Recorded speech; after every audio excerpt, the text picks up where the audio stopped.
Well, hi there. Here we are after a weekend where we saw the Knights bow out of the finals. And anyway, as troubling as that is, it's not as troubling as the difficulties that David faced in Psalm 40.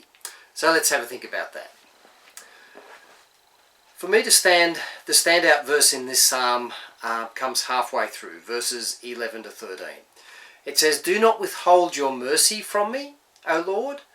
May your love and your truth always protect me, for troubles without number surround me. My sins have overtaken me, and I cannot see. They are more than the hairs of my head, and my heart fails within me.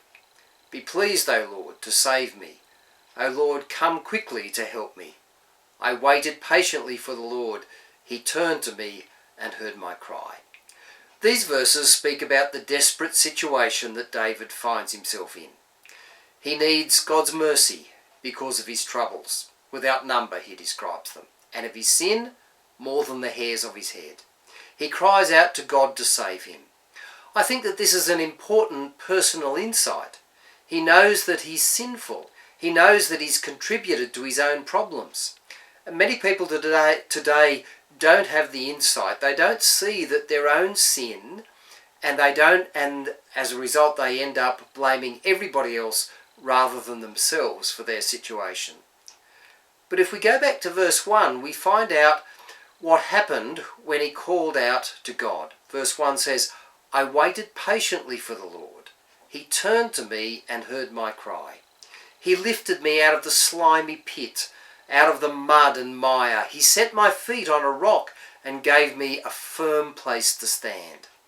He put a new song in my mouth, a hymn of praise to our God.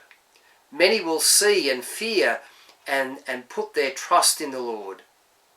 Blessed is the man who makes the Lord his trust, who does not look to the proud, to those who turn aside to false gods." Waiting for God to help us is not easy, but David received benefits from waiting. God lifted him out of his despair. God set his feet on solid ground.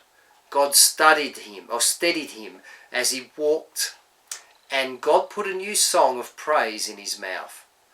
Often blessings cannot be received unless we go through the trial of waiting.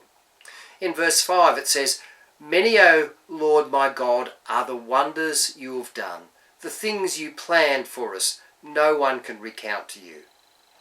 Were I to speak and tell of them, they would be too many to declare." I think that this psalm was written a long while after the difficult events that it describes.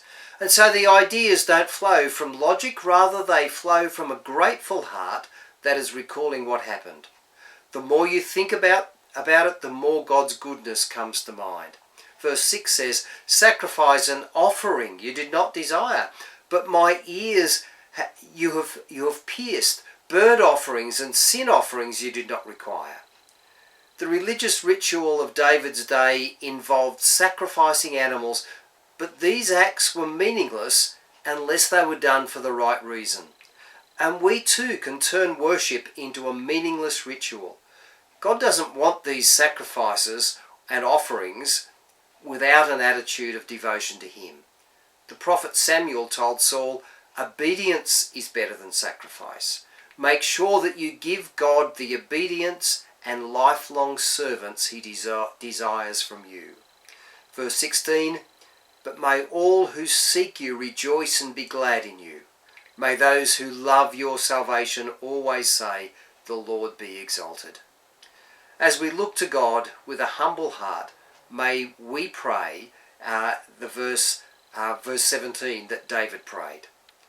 "Yet I am poor and needy. May the Lord think of me. You are my help and my deliverer, O my God. Do not delay." That's our prayer. God is our help and our deliverer. Bye for now.